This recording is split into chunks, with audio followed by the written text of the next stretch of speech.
Jerry and Esther's experience. They did a radio broadcast in Dallas, Texas. And one of the women who heard the broadcast came to the first meeting and later became a very good friend with Jerry and Esther.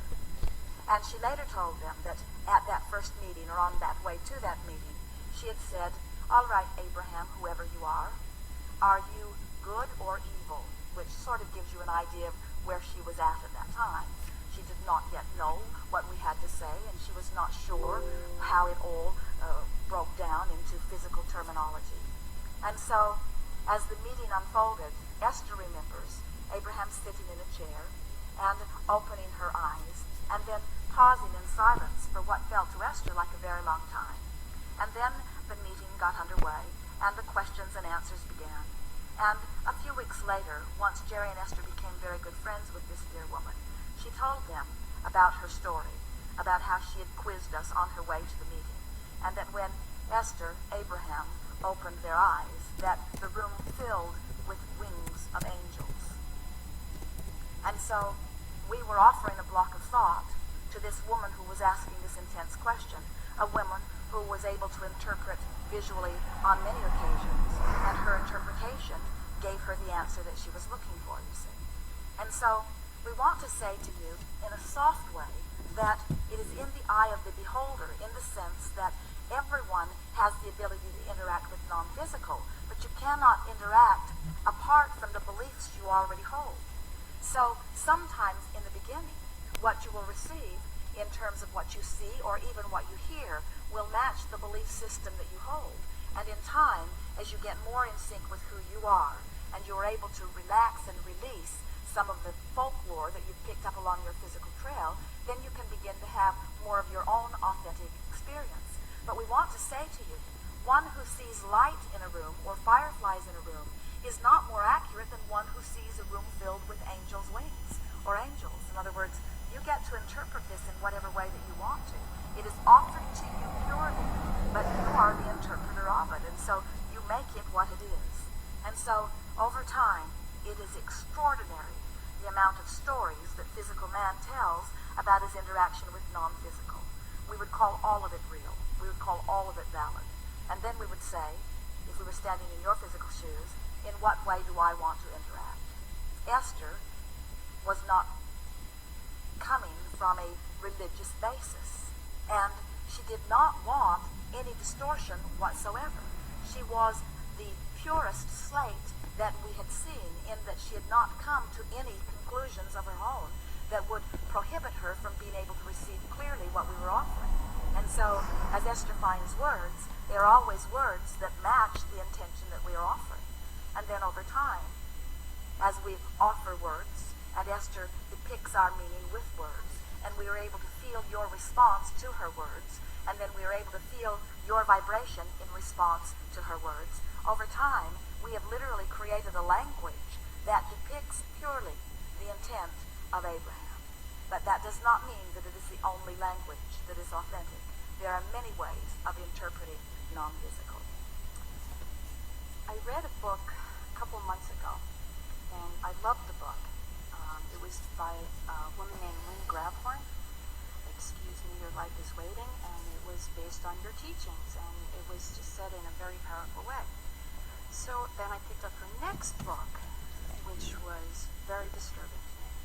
She talked about the others, and I was wondering if that is just her disturbed perception, or if such malevolent beings exist. Well, we'll begin by saying to you that there is only a stream of well-being, and that which is non-physical is of that stream. But we also say to you that every thought that has ever been thought still exists. And so, as the spin-off of man's conscious mind continues, experience after experience, century after century, there's a lot of thought data that is there. In your lifetime, the movie industry has added dramatically to the way man spins his thoughts around the subject. The religions, the information that is coming from the pulpit. So much more information about the devil and evil than about good and God. And so if you talk to little children who go to church, often they will tell you more about the devil than they will about God. It gets their attention more. It is something more to worry about, you see. And so what we notice is that in your environment where contrast helps you to identify what is wanted, sometimes humans get a little bent on pushing against the part they don't want, and they don't get tuned quick enough to the new idea that is coming out of the contrast. And so there is a lot of thought, but all of it coming from man's conscious mind. People said to Esther in the beginning, Esther, aren't you afraid as you begin to receive Abraham?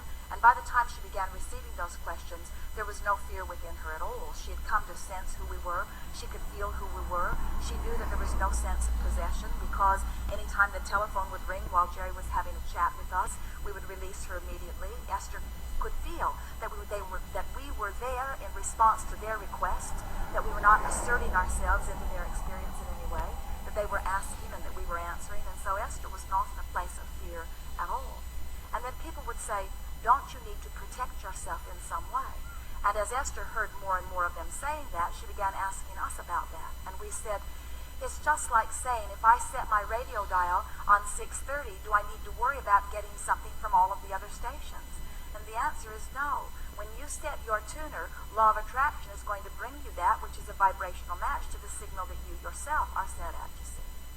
And so Lynn Grabhorn was a woman, a wonderful woman, who came to many of Jerry and Esther's gatherings. She came to them one day, wanted to have lunch with them, and explained to them that she was going to write a book, and that she was going to base it on what Abraham had to say. And she also said, and I'm not going to tell anyone where I'm getting the material, because I think there are people out there that are very afraid of this kind of thing. And Esther and Jerry said, well, anyone is free to use our material. We are not keeping it secret. We want people to understand that they create their own reality. But it would be ever so nice if you would let people know where you got the information, so that if they want to go further with it, then they will be able to find the source of it. And now Esther can see, as she gets feedback from the second book, that this woman, this dear woman, was fearful of many things prior to coming to Jerry and Esther. And clearly there was that which was still active in her vibration. She was not the receiver of the material. She was the mimicker of the material. Everything that is written in her book, she transcribed from one of the recordings, you see. And so she was reaching for that feeling of well-being, but she had never really found it herself. And so there are many reasons that people are attracting what they are attracting, but it is our absolute promise to you that there is not some source of evil being out there that has the ability to assert itself in your experience. But you get what you think about, and it will come to you, it will find a way to manifest, you see. The best way of describing this that we can, that will give you a sense of all of this, was one day we were visiting with a woman who lived in the San Francisco area. And she said, Abraham, I've been crossing these big bay bridges for many, many years, and I've never felt any fear about it at all. And recently, as I'm crossing these bridges, I am having what I must describe as panic attacks. She said, I want to lie on the floor of my car. My fear is so intense. What's happening with me? And we said, you must be bumping into some thought forms on the bridge. Well, she didn't like the sense of that at all. In other words, there are thought forms on the bridge. She said, whatever do you mean? And we said, well, you have to understand that everything that everyone thinks about is broadcast for everyone else to pick up if they are in the vibrational vicinity. And so people have been crossing these bridges. Often they're tourists, and it's a sort of precarious feeling. Often they're in a monster bus like Jerry and Esther's, and it's an even more precarious feeling because of the